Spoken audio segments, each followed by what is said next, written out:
Wag ka manonood sa ulol. Tatanga-tanga ka naman, Duterte supporter ka. Basta Duterte supporter talaga ang tanga, no? Yun, magandang araw po sa inyong lahat mga tol. Ngayon po ay November 18, 2025. Ito ay merong katanungan na naglalaro sa aking isipan ngayon mga tol eh. Hindi ko mawari kasi kung ano talaga ang pinakamatibay na dahilan bakit magagawa ng isang di umano'y kapatid. Di umano na, no? May mga chismis kasi na hindi naman daw po tunay na kapatid ito. Pero ayoko maniwala doon eh. Pero itong isang chismis, tayo nagtatanong dito. Ayon kasi sa chismis mga tol, naging kabit daw po nitong si Rodrigo Duterte, itong si Amy Marcos. Hindi ko lang alam kung yun po ay totoo. No, may mga nagsasabi na ito daw po ay open secret sa Davao.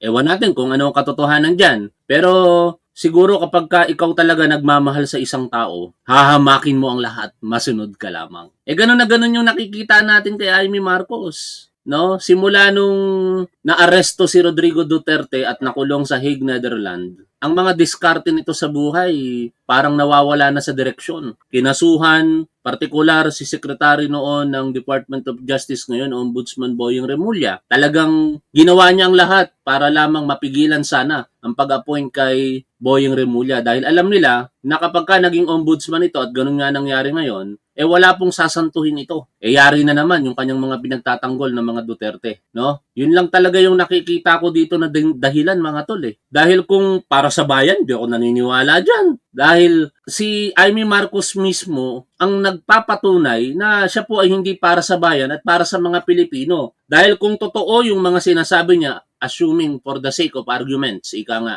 na adik si Pangulong Bongbong Marcos, for the sake of arguments lang bakit niya kinausap si Rodrigo Duterte? Kinonsinti niya yung kapatid niya kung yun ang katotohanan ayon sa sinasabi niya. Pero alam naman natin na kasinungalingan yan. Ang ibig sabihin lamang, sa pananaw ni Amy Marcos, pagka pabor para sa kanya, kahit mali, kakampihan niya. Ito tolerate niya. And more so, ang Duterte administration, ganun pala. Kung totoo yung sinasabi ni Amy Marcos, pero alam natin kasinungalingan ito. Binibigyan ko lang kayo ng hypothetical situation dahil kung ganyan ang sinasabi niya, ibig sabihin, si Rodrigo Duterte mismo, wala din sa ayos talaga. Ang daming tinarget ng mga maliliit na drug pusher, user, pero alam niya, di umano ayon sa mga claim na kasinungalingan nitong si Amy Marcos na adik si PBBM tapos ni-let go niya lang. O diba? Pero syempre, hindi naman kasi yan ang katotohanan. Kaya malamang sa malamang, hindi na yan masyadong naiisip ni Amy Marcos. Yung consequences kasi ng kanyang mga sinasabi dito, hindi niya talaga pinag-aralan. Ang gusto niya lang, sabihin niya sa harapan ng publiko na nagdadrag si Pangulong Bongbong Marcos para magalit ang taong bayan. Pero may katotohanan naman ang sinasabi, partikular na Undersecretary Claire Castro dito Wala silang maibato kay Pangulong Bongbong Marcos na issue, kaya nire-recycle nila ang issue na ito at gagamitin patuloy, hoping na makainganyo sila ng mga kapwa natin Pilipino na magalit at pababain sa pwesto si PBBM. Pero ang pinakamalaking pagkakamali ninyo, hindi ito para sa PBBM supporter at para sa mga loyalista, no? Kayong mga DDS, ang pinakamalaking pagkakamali nyo ay ang paggamit ng naratibo na yan sapagkat hindi yan sapat para mahikayat nyo ang iba, ang mga dilaw, ang mga pink at iba pang mga kapwa natin Pilipino na matanggal si Pangulo at ipalit si Sara Duterte. Bakit? May nabasa akong post ng mga pingkalawan. Sabi nila, di bali na daw tamad. Di sa akin ang galing yan. Observation ng ilang pinklawan. Pero di totoo yun. Masipag si Pangulo. Di bali na raw tamad. Nagkaroon ng bisyo. Kaysa naman daw sa baliw. Di ba? Pero sa aming mga PBBM supporter at mga loyalista, hindi na question yan, Amy Marcos. Isang malaking paninira na lamang yan. Dahil alam naman natin, ako bilang dating pulis at dating nagtuturo ng drug education and vice control, alam ko ang sitwasyon, alam ko ang mga sirkumstansya, ang mga indicators ng isang addict. Ang pinaka-visible na indicators ng isang addict ay kanyang behavior. Meron bang addict na napakapasensyoso? Meron bang addict na hindi halos nagagalit? Kapag ka-addict ang isang tao, violente. Kapag ka-addict ang isang tao, partikular sa kanyang pamilya, dysfunctional lang ito. Tingnan mo, pagkumparahin mo yung mga addict na kilala mo, Senator Amy Marcos, magulo ang pamilya, hiwalay sa asawa, nag-aaway ang mga anak, hindi na itayo, na itindig ng maayos ang kanyang pamilya, hindi na palaki ng maayos ang kanilang mga anak, ng may mabuting asal. Lahat yan hindi natin nakikita kay Pangulong Bongbong Marcos. Kahit kritiko ka ni PBBM, alam mo, partikular na yung kanilang relasyon sa pamilya ay napakaayos. Tunay na nagmamahalan si Pangulong Bongbong Marcos at Atty. Lisa Marcos. Ang kanilang mga anak na si Congressman Sandro Marcos, si Simon at si Vincent ay napakabait. Walang mga bisyo. Napakamagalang sa ibang tao, napaka mapagkumbaba. Ganun ba ang produkto ng isang sinasabing mag-asawang adik? Dahil dito sa talumpati mo na ito, Senator Amy Marcos kagabi, dito, ayon sa pagpapaliwanag ni Atty. Rene Bueno, maaari kang humarap ng politikal at legal na pananagutan. Political in a sense na sinisira mo ang karir mo bilang politiko dahil ang naniniwala na lamang sa'yo ang mga tatanga-tangang Duterte supporters. And perhaps, baka mapailan ka pa rito ng complaint sa Ethics Committee diyan sa Senado. Ang dami-dami ng mga senador ngayon ang sangkot sa iba't ibang katiwalian. 4 sa kasalukuyang senador ang nahaharap sa ethical complaint sa Senado na pinamumunuan ni Senator J.B. Ejercito. Sino-sino ang 4 na ito? Si Senator Robin Padilla, si Senator Risa Ontiveros, Senator Rodante Marcoleta at Senator Chis Escudero. 4 sila. Gusto mo pang dumagdag? Pang-5 ka for ethical complaint? Sa legal na pananagutan, Senator Amy Marcos, yung sinasabi mo dito, dinamit mo pa mga kaibigan ng ating Pangulo, mga bilyonaryo. Maliwanag na cyber libel yung ginawa mo. Pakinggan po ninyo ang balita. Idiniin ang kanyang mismong kapatid sa isyu ng droga si Pangulong Bongbong Marcos. Ginawa yan ni Senadora Amy Marcos nang magtalumpati ng sarali ng Iglesia ni Cristo. Pinabulaanan naman ng palasyo ang alegasyon at naglabas ng dating negative drug test result ng Pangulo. May reports Jonathan Anda. Sa ikalawang araw ng rally ng Iglesia ni Cristo, tahasang binatikos ni Senador Amy Marcos sa kanyang talumpati sa stage ang kapatid na si Pangulong Bongbong Marcos. Batid ko na nagda-drugs siya. Nalaman ko, pamilya. Nalaman ng pamilya. Seryoso ito. Minsan, kami ng Presidential Guard at Metro Gompa ang naglilinis tuwing nagpa-party po sila. Kami magkakapatid sa ibang bansa. Kami lang. Kinumbinsi ko pa si Bongbong. Salan mo na si Lisa. Naisip. Ang kapal ng pagmumukha ng tao na to para sabihin mong kumbinsihin, pakasalan si Atty. Lisa. Kayo mismo gumawa ng script nyo sa Malacanang, yung Made in Malacanang and Martyr and Murderer, di ba? Doon, nauto nga tayo nitong tao na ito sa kanitong si Daryl Yap dahil pinanood natin yung kanilang pelikula. Doon, pilit ninyong sinisiraan si Atty. Lisa. Inilabas mo pa doon yung girlfriend dati ng ating Pangulong Bongbong Marcos. Saka wag mo kami lokohin, Senator Amy Marcos. Paano mo kukumbinsihin si Atty. Lisa in the first place, ayaw mo sa kanya na maging asawa ni Pangulong Bongbong Marcos? Pangalawa, hindi naman publiko ang nangyaring kasalan nitong si Atty. Lisa at Pangulong Bongbong Marcos, di ba? Parang naging secret marriage nga iyon Iilan lamang na mga malalapit sa kanila ang naka-witness. Kung hindi ako nagkakamali, taong 1993 yata ikinasal si Pangulong Bongbong Marcos. I-correct mo na lamang ako kung mali yung pagkakatanda ko. Diba? And ngayon, sasabihin mo, kinukumbinsi mong pakasalan. Napakasinungaling mo. Tapos, sa huli, sasabihin mo dito, nagkamali ka sa pagkumbinsi pa dahil pinalalabas mo na si Atty. Lisa, addict din. Idinamay mo pa ang kanilang mga anak. Particular si Congressman Sandro Marcos na babasahin natin yung pahayag mamaya. Meron lang nakakuha ng atensyon, nakuha lang nito yung atensyon ko Kasi sa huling bahagi ng sulat ng magsagot nitong si Congressman Sandro Marcos, naka-caps lock pa. Hindi ito asal ng isang tunay na kapatid. Parang ibang ibig sabihin nun Pero tuloy muna natin itong panonood sa balita. Noon, kapag nag-asawa siya, malalagay na sa tahimik at magkakaroon ng direksyon. Laki ng pagkakamali ko. Tumala ang kanyang paglulong sa droga. Tingnan niyo naman ang itsura ni Amy Marcos, mga tol. Kung sino mukhang bangag sa kanila. Talaga nga naman. Mas pala silang mag-asawa noong 2016. Kasabay ng kampanya ni Eto na. Ang hindi iniisip na script nitong si Amy Marcos. Backfire sa kanya to At saka sa Duterte administration Pinalalabas mo, yan ang totoo. Konsentidor ka. Wala kang karapatan na maglingkod sa bayan kung konsentidor kang tao. Hindi porket kapatid mo, ikukonsenti mo. Ganun yung lumalabas sa pahayag mo rito, Amy Marcos. At ganun din ang lumalabas sa ginawa ng Duterte administration. Pero syempre, hindi naman kasi totoo yan, kaya hindi nyo naiisip yung consequences ng mga sinasabi mo dito sa iyong talumpati. Ating Pangulong Duterte laban sa droga. Lumabas ang pangalan ni Bongbong sa listahan. Nasama siya sa listahan ng mga celebrities. Masinsinan kong kinausap si Pangulong Rodi. Halos manikluhod ako. Sinabi ko ayon sa kapulisan, dapat unahin, usigin ang mga pusher.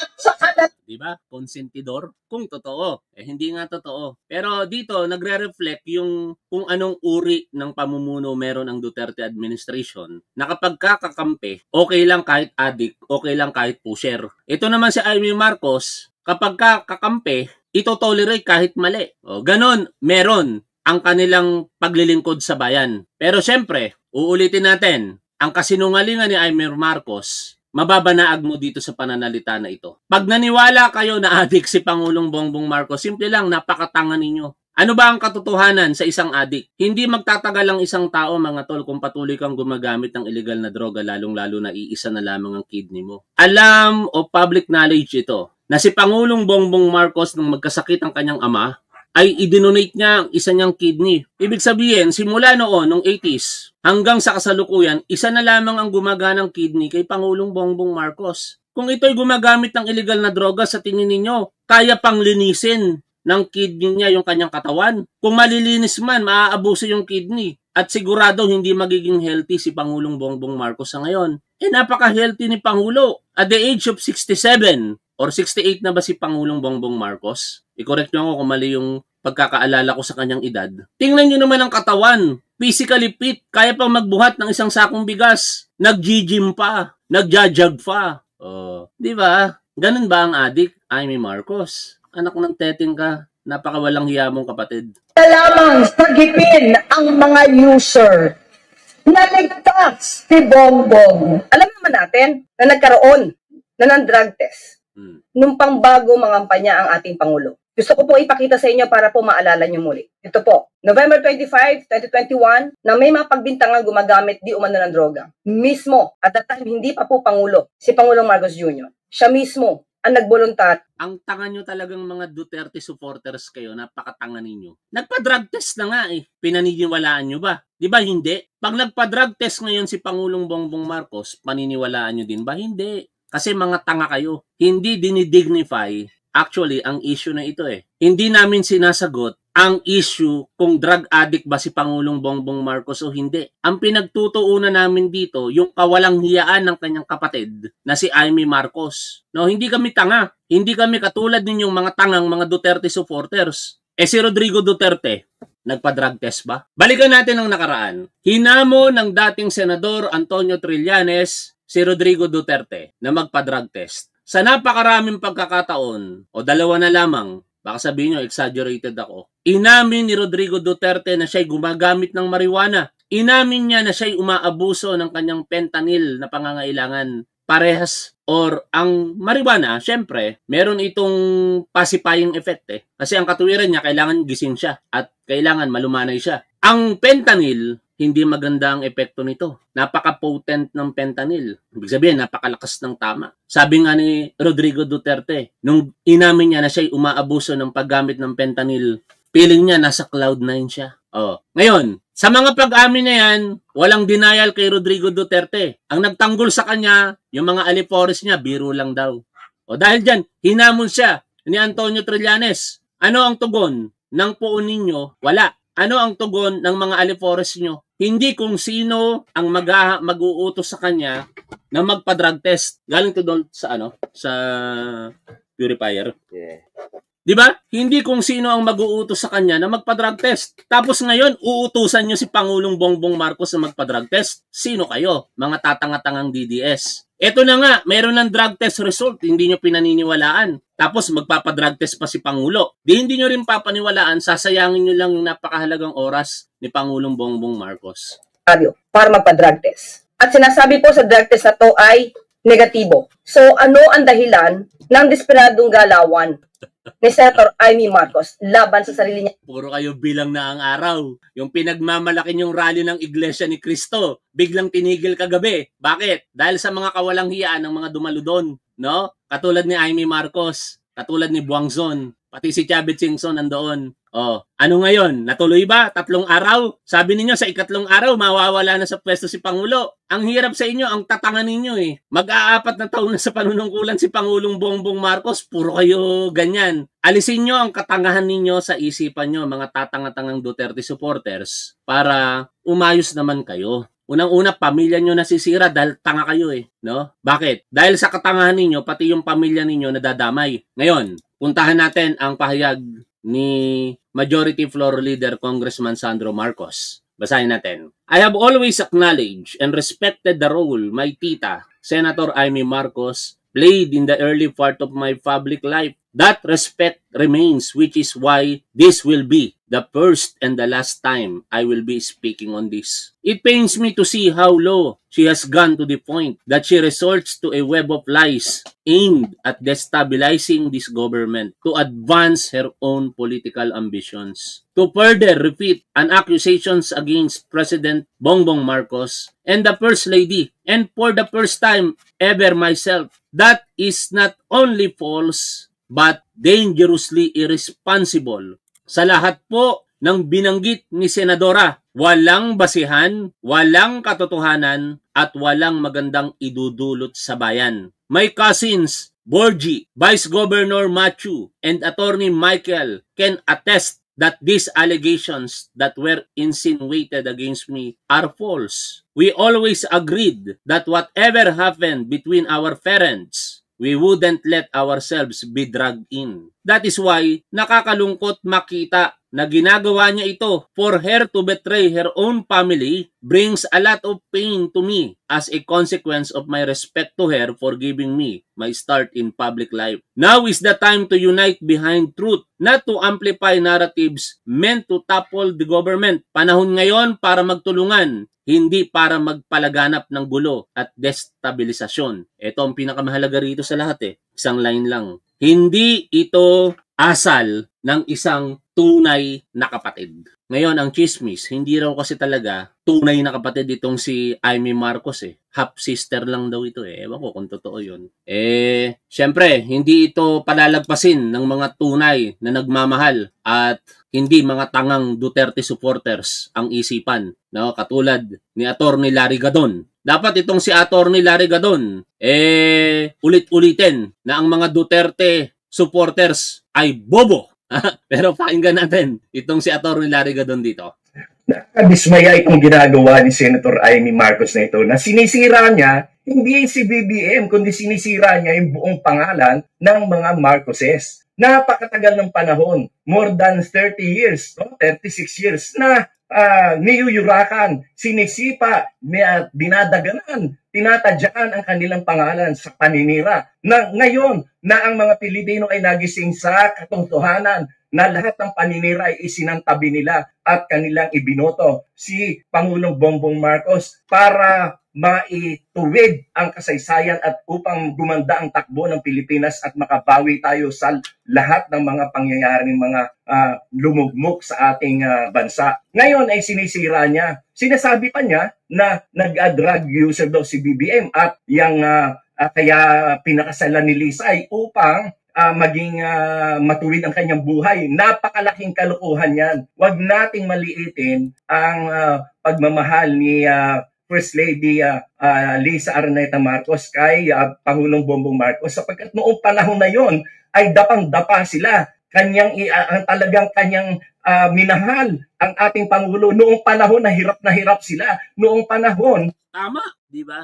Alam niyo, diyan masusubok ang tunay na pag-ibig. Sa mga panahon, ikaw talaga ay nangangailangan. Sa mga panahon na halos wala ka ng malapitan, mananatili sa iyo yung nagmamahal sa iyo. Ganon si Atty. Lisa Marcos. Walang-wala si Pangulong Bongbong Marcos. Ikinahihiya sila ng maraming mga Pilipino na ayaw sa kanila. Pero syempre, ang mga Pilipino na nagmamahal sa kanila na sa paniniwala ko higit na mas marami, ipinagtatanggol pa rin ang pamilya Marcos. Ganun pa man, hati si Atty. Lisa, galing sa kalabang pamilya. Ang kulay sa politika ay dilaw.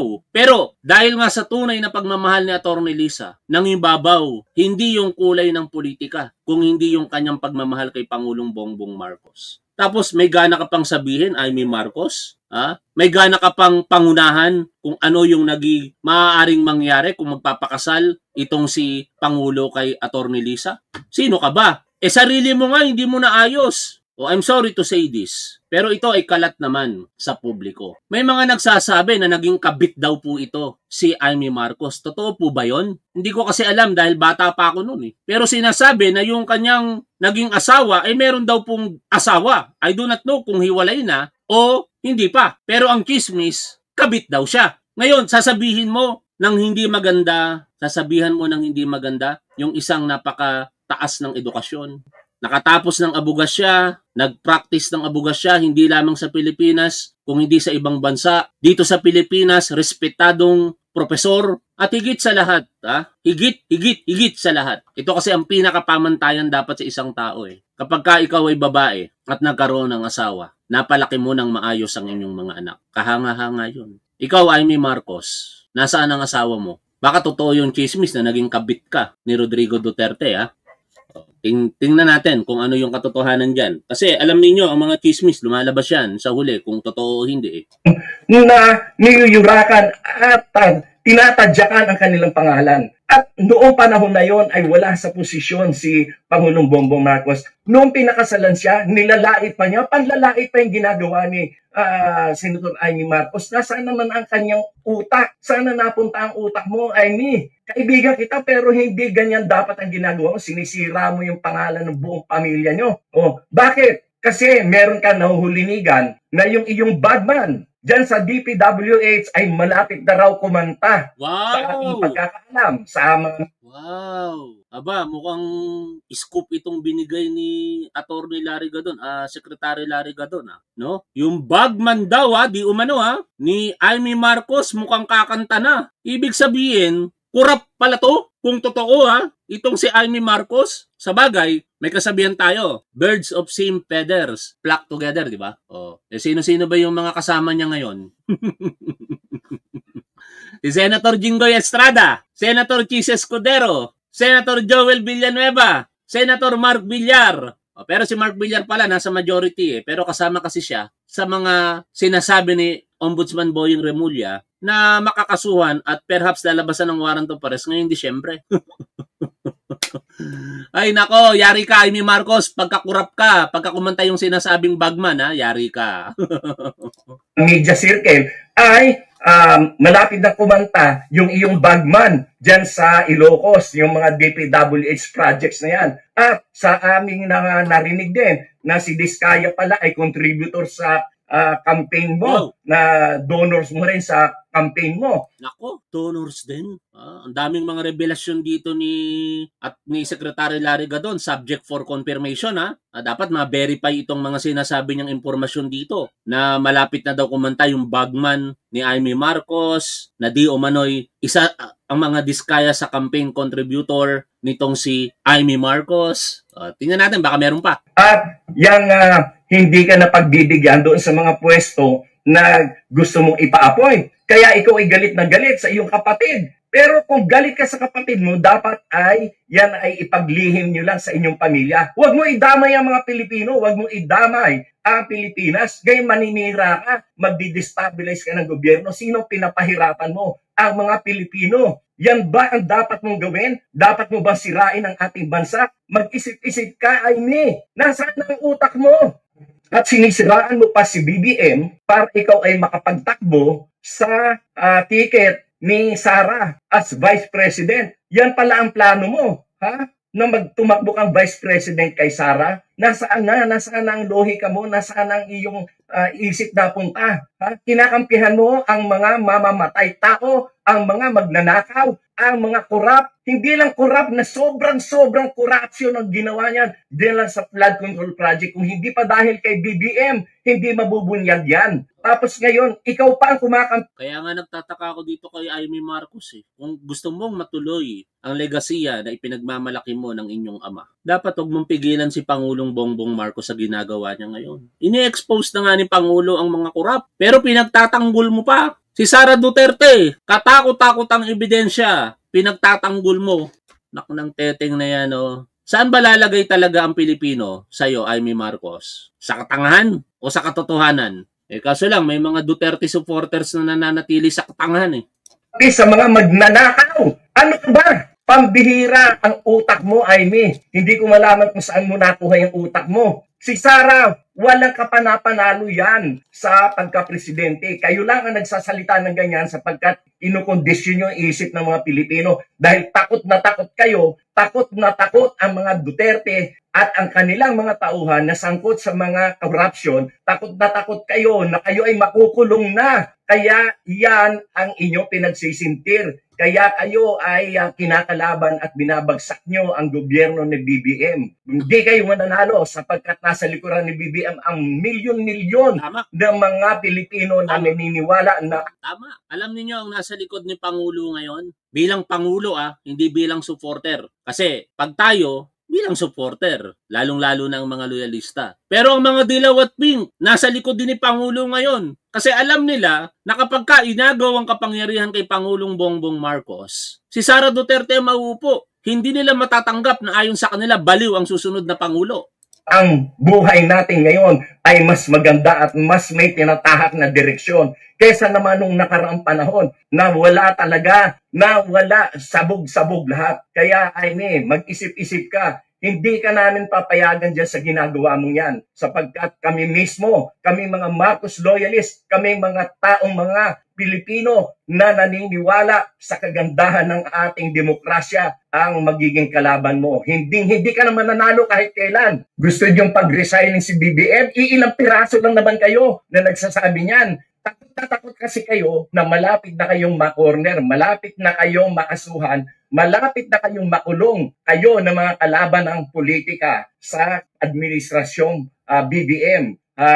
Yan, nagsisigawan kayo. Iilang piraso lang kayo gusto mag-resign, samantalang mas marami ang naniniwala at kumakampi kay Presidente Bongbong Marcos. Yung mga aligasyon niya ng mga adik-adik na yan, lumang tugtugi na yan. Wala nang bumibili dyan.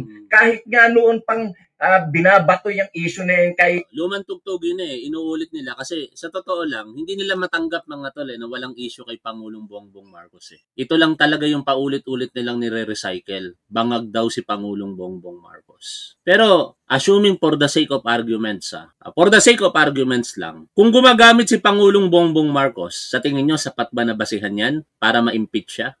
Basahin natin ang panulat ni Professor Antonio Contreras. To, share natin to, yung kanyang panulat. Saan ba banda yun? Sandali lamang Ito, explainer, sabi ni Antonio Contreras, Professor Contreras. Drug use allegations and the presidency. What the law actually says. Ipatagalog natin kay ChatGPT para mas madaling maunawaan, no? Kasi mahirapan pa akong mag-isip. Translate this in Tagalog.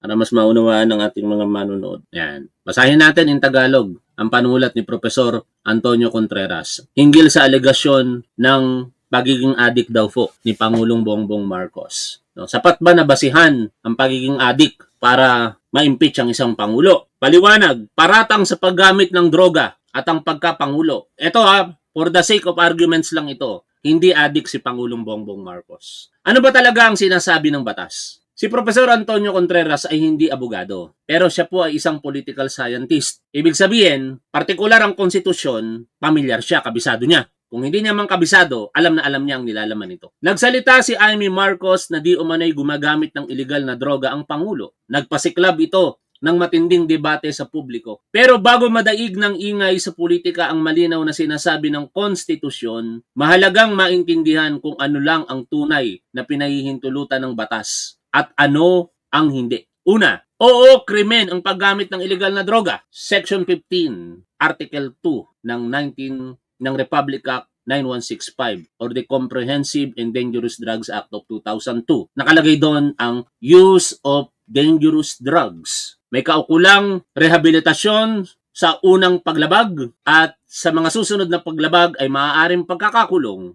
Lumalabag sa batas, Republic Act 9165 ang paggamit ng illegal na droga. Gayunman, hindi lahat ng krimen ay grounds for impeachment. Ayon sa 1987 Constitution, 6 lang ang maaaring basihan para mapatalsik sa pwesto ang isang pangulo. Culpable violation of the Constitution, treason, bribery, graft and corruption, other high crimes, betrayal of public trust. Drug use bilang sarili lamang ay wala sa listahan. Para maging impeachable ang drug-related misconduct, kailangan itong umabot sa antas ng high crime o betrayal of public trust. Ibig sabihin, may malinaw na ebidensya na direktang naaapektuhan ang pamamahala tulad ng pag-abuso sa kapangyarihan. Parang si Rodrigo Duterte, di ba? Nung ito'y high sa fentanyl, malamang sa malamang every now and then ginagawa niya. Kaya ang daming namatay ng mga Pilipino pang-abuso sa kapangyarihan na nagresulta ngayon ng kinakaharap niyang kaso for crimes against humanity. Paglalagay sa peligro ng seguridad ng bansa, parang si Rodrigo Duterte ulit, nang halos ibenta niya na ang Pilipinas sa China at hindi ipaglaban ang West Philippine Sea. O pakikipag-ugnayan sa criminal networks, parang si Rodrigo Duterte ulit. Dahil sinabi sa isang hearing ng Kongreso sa 19th Congress na si Rodrigo Duterte ay ang puno o bahagi ng isang criminal network. O baka sabihin nyo, peki ako ha,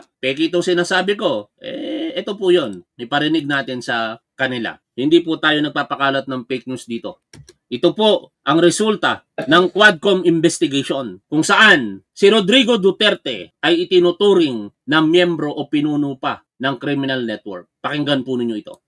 Napakasakit po dahil Pidigong won on the platform of a hardline stance against illegal drugs and criminality. Siya pala ang mukha ng illegal drugs at kriminalidad. Diba? Siya pala ang mukha ng illegal drugs at kriminalidad. Kaya yung tatlong binasa natin na halimbawa na ibinigay ni Professor Antonio Contreras ay mukhang lahat pasok kay Rodrigo Duterte at walang pumasok kay Pangulong Bongbong Marcos. Tuloy natin ang pagbasa. Ang pribadong pag-uugali, kahit illegal, ay hindi kaagad pumapasa sa pamantayan para sa impeachment. Ang impeachment ay political remedy para sa political wrongs, hindi mekanismo para ipatupad ang personal na moralidad ng isang tao. Ikaliwa, hindi maaaring sampahan ng kasong kriminal ang isang nakaupong pangulo. Nagpasya ang Korte Suprema sa Soliben versus Macasiar at Inre Bermudez na may presidential immunity from suit ang pangulo, civil man o kriminal, habang nasa pwesto. Ibig sabihin, walang criminal case, walang preliminary investigation, at walang warrant of arrest ang maaaring isagawa laban sa Pangulo habang siya ay nakaupo. Layunin nito na hindi maparalisa ang executive branch at maiwasan ang pang-aabuso gamit ang sistema ng batas. Pagkatapos lamang ng kanyang termino, maaaring habulin ang sinumang Pangulo para sa anumang kasong kriminal, kabilang ang drug-related offenses. Ito na ang buod. Kahit totoo pa ang alegasyon, for the sake of arguments, kahit totoo pa ang alegasyon, hindi otomatikong impeachable ang paggamit ng droga at hindi maaaring kasuhan ng Pangulo ng kasong kriminal habang nasa pwesto. Dapat umusad ang pampublikong talakayan ng may malinaw na pangunawa sa hangganan ng konstitusyon, hindi batay sa haka-haka o partisanong interpretasyon o kasinungalingan ni Amy Marcos. Wala yon sa binasa ko, idinagdag ko na lamang. Panghuling pahayag ni Professor Antonio Contreras. Ang malinaw lang sa ngayon, binababa. Ulitin ko nga. Ang malinaw lang sa ngayon, binababa. Babalu. Binababa. Ni Amy Marcos, hindi lamang ang kanyang kapatid, kundi pati ang kanilang pamilya at ang kanyang sarili. Tiyak natitingnan siya ng kasaysayan bilang isang trahedyang karakter. Tuloy po natin ang pakikinig kay Secretary Larry Gadon. President Bongbong Marcos, anong nangyari? for the first time, ang majority elected president ang ating naihalal for the first time. At for the first time, nagkaroon ng boto na pagkarami-rami ng 31 million plus. At yan ay kauna-unahang nangyari. At yan ay kahit sa kabila ng paninira kay BBM na siya ay adik, na siya ay kung ano-ano mga ibinato sa kanya, and still, ibinoto siya ng mga tao ng napakarami for the first time majority. 31 million. No? Ngayon, nabawasan na yan dahil may mga tatanga-tangang Duterte supporters na bumoto rin naman kay Pangulong Bongbong Marcos. Pero majority pa rin ng mga Pilipino hindi papayag na maalis sa pwesto si Pangulong Bongbong Marcos. Ngayon, alamin natin, ano ba ang consequences ng action nitong si Amy Marcos? Sa vlog ni Atty. Rene Bueno, pinaliwanag niya yung mga political and legal consequences or repercussions nitong pahayag ni Amy Marcos. Gamitin natin in full, no? Mawalang galang na po kay Atty. Rene Bueno. I-message ko na lang kayo ulit. In full, gagamitin ko po ngayon for the first time ang inyo pong vlog, ano? Kasi usually, kalahati lamang ng vlog niya ang ginagamit natin o kaya teaser lang. Pero para mas maunawaan natin, in full, no? Gamitin natin. Mabait naman si Atty. Rene Bueno, kaya okay lang sa kanya yan. Buenos días, buenos tardes, buenas noches mga amigos, mga amigas. Magandang araw po sa inyong lahat. Ako po ang inyong lingkod, Atty. Rene Bueno. Kanina ay napanood natin ang isang rally dyan sa Luneta na sponsored by Iglesia ni Cristo. At napakinggan din natin ang... Wala na bang naniniwala kay Pangulong Bongbong Marcos? Huwag ka na mag-abalang mag-comment pa. Wala na palang naniniwala. Tanga mo naman. No, kung hindi na dapat paniwalaan, huwag na kayong mag-abala. Huwag na kayong magpa-apekto pa. Ang akusasyon ng Senator Amy Marcos laban. Ay, kumusta na ang aso ko? Masigla na po si In, no? Maraming salamat po sa inyong super sticker, ha. Grabe, mga tol. No, salamat diyan sa inyong pong super sticker. Excuse me. Sobrang laki ng gastos ko sa mga aso ko ngayon. Thank you diyan, Susie. 9.99 super sticker. Kay Mami Best Friend, maraming salamat din po. Kay Beverly Wegan, tol, maraming salamat. Kay Tol Antonio Paragas, maraming salamat, ano. Kay Tol Gel, maraming salamat. Ang dami kong mga pinaglalapitan lately kasi talagang super nakakalula, mga tol. Mas mahal pa sa tao. Kay In alone, gumastos ako ng ngayon more than 20,000 na. Kay Mamba baka nasa more than 10,000 na. Si Onyx nakakaawa, may sakit din, di ko na madala sa bet. Kaya sabi ko, laban lang Onyx, pagka nagkapera saka na natin dalhin sa bet. Ang hirap pala mag-alaga ng aso. Ganun pa man, maraming salamat. Nasingit ko lang kasi kinamusta ni Susie yung aso ko sa kanyang kapatid. Naku, siyang binanatan niya talaga si President Marcos Jr., no? Sarili niyang kapatid, kadugo niya, Pangulo ng Pilipinas, tungkol sa umunay paggamit nito ng droga noon. Hindi ito eksena sa isang teleserye. Ito ang realidad natin. Ngayon, hindi lang tayo maghihimay ng isang legal na kaso. Si Mamba. Sinusuri natin ang isang posibleng lindol na maaaring yumanig sa pundasyon ng politika ng Pilipinas. Sisipatin natin ang mga pasabog na akusasyon ni Senator Amy Marcos laban sa kanyang kapatid, sariling kapatid na si Ferdinand Bongbong Marcos Jr. Lalakbayin natin ang mapanganib na daan ng libelo, paglabag sa etika, ang limitasyon ng kapangyarihan ng Pangulo at ang mahabang anino ng nakaraan.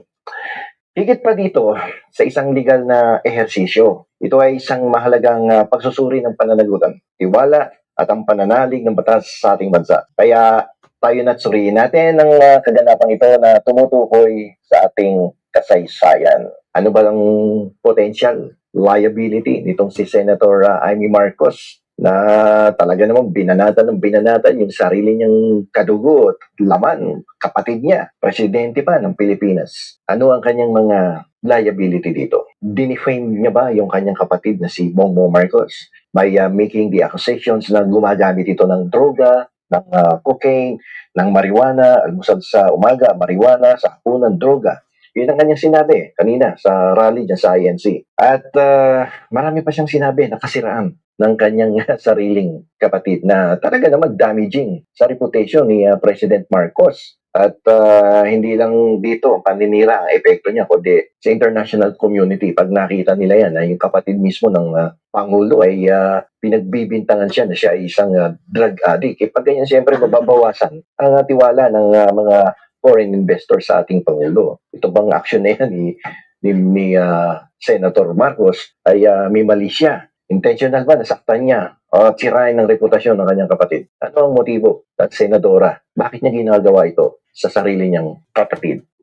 Alam niyo, although pwede siguro magsampa ng kaso ang presidente while he is still the sitting president, but I don't think nagagawin ito ng presidente. Nung last presidential election, yung mga kalaban niya, mas masahol pa yung sinabi laban sa kanya. Pero hindi kumikibo itong presidente pag medyo may mga ganyang klaseng akusasyon. Ewan ko na lamang dito sa kaso ng kapatid niya. No? Ibang usapan to. Si Amy Marcos kasi bilang miyembro ng Philippine Senate ay bound dyan by a code of conduct. May code of conduct yan and ethical standards. Yung bang kanyang mga pinakikilos, pinagsasabi na publicly accusing her own brother, the president, of a serious misconduct, violate those ethical standards. And violate ba siya ng code of conduct and ethical standards dyan sa Senado? Ito si In. Ano yung potential Senate action sa kanya dyan? The Senate Committee on Ethics and Privileges could launch an investigation to determine if Senator Marcos' behavior was unbecoming of a senator. Alam mo nyo, dapat pinapanatili ng Senado ang kagandang asal sa kanilang mga miyembro. Dapat kumilos ka ng kagalang-galang lahat, pananamit, sa pagsasalita, sa pagkilos, sa paggawa ng iyong trabaho bilang senador. Hindi yung parang nasa kali ka. Ano, pinagsasabi mo, ano ka ba, standby sa kanto? Ang core kasi ng kanyang accusation is that the president used illegal drugs. No, medyo seryosong akusasyon yan, di ba? Dahil yan ay in violation of Republic Act 9165 at Article 190. Putulin lang natin sandali. Nakita niyo yung mga aso ko, mga tol? Si Bochog, yung pinakamalaki. Sumugunda si Mama Dog, nasa baba. Si Onyx. Yung pinakamaliit si Mamba at saka si In. Yan ha. Pero ituloy natin ang pakikinig kay Atty. Rene Bueno. Kasi dito, itinuturo sa atin ni Atty. Rene Bueno yung mga maaaring kaharapin sa hinaharap nitong si Amy Marcos. Of the Republic of the Revised Penal Code na nagpapanish sa paggamit ng mga droga. So if the allegations are proven true, this could lead to impeachment proceedings during his presidency.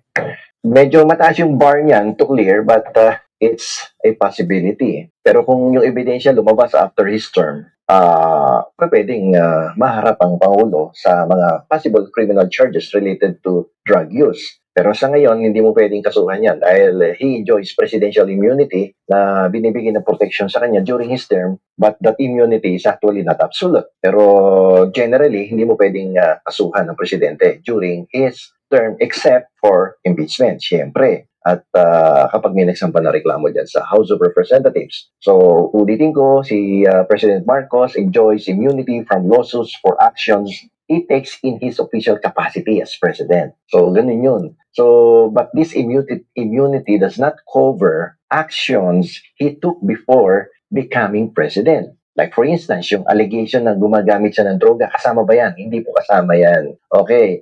Yung mga civil lawsuits related to actions taken before he assumed office. While itong immunity na to protects him from some legal challenges now. Maraming salamat, Tol Beverly Wigan. Thank you sa inyong super sticker. Saka kay Susie, maraming salamat.